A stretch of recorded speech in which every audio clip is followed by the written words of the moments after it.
Hi there. In this video, we'll explore a recently updated feature within Power BI where we can actually pause the visuals. So let's understand the context. Typically, when we create a report similar to this, you either design a new visual or modify an existing one by adding or removing additional columns. So let's say I have this top 10 clients here and I want to show multiple columns or additional columns here. So the moment I click and drag an additional column, or even if I remove an existing one, what happens is that a DAX query is sent to the data source. And only then the information on the visual gets updated, right? So this can also mean that if you're constantly making changes like this as you're designing your report, uh, it can get a little sluggish, right? So what if you had a control over how frequently the updates need to happen? Probably, you could just click a button and say, okay, refresh all the visuals now based on my changes.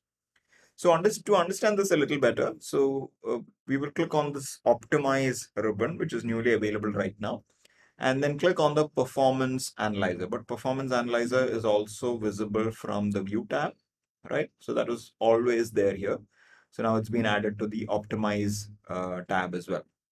So if I click on the performance analyzer, I can actually keep a track of what's happening. So let me just start recording here. And what I'm going to do is I'm going to add one more column into this top 10 clients table. So what I'll do is I'll just go to my data tab and let me add one more column here. Let's say last name. So when I click and drag it, I can see that a DAX query has been sent, and it's also telling me that how much time it's going to take. So this is a very simple query, though the amount of data that it's fetching locally is also very minimal.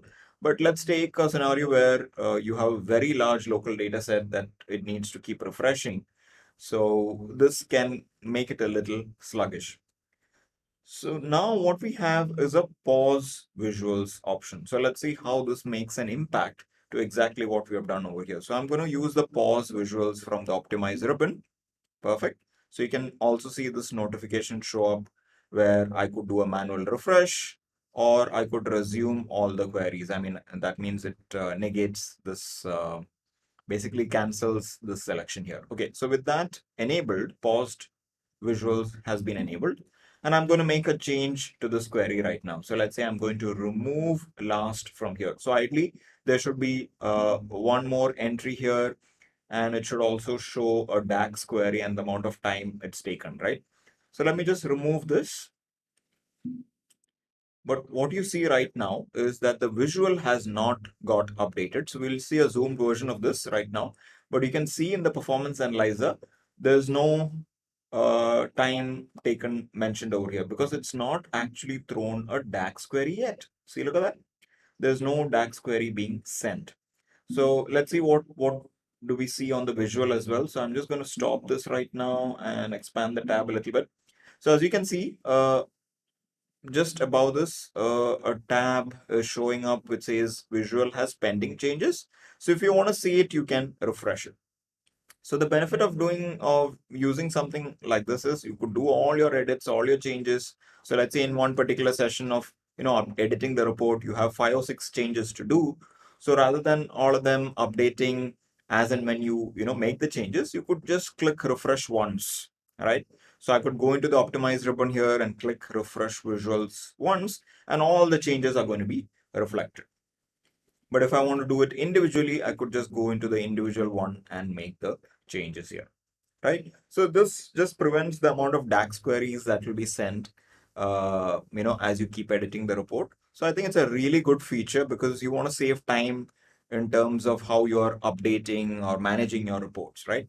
So now if I click on refresh visuals, perfect. So now that change has got reflected and we have removed the additional column, right? So the best way to understand how much leverage you're getting from it, it's good to use the performance analyzer as we have seen, just to understand how much time it's taking to run each of the individual DAX queries for your visualizations.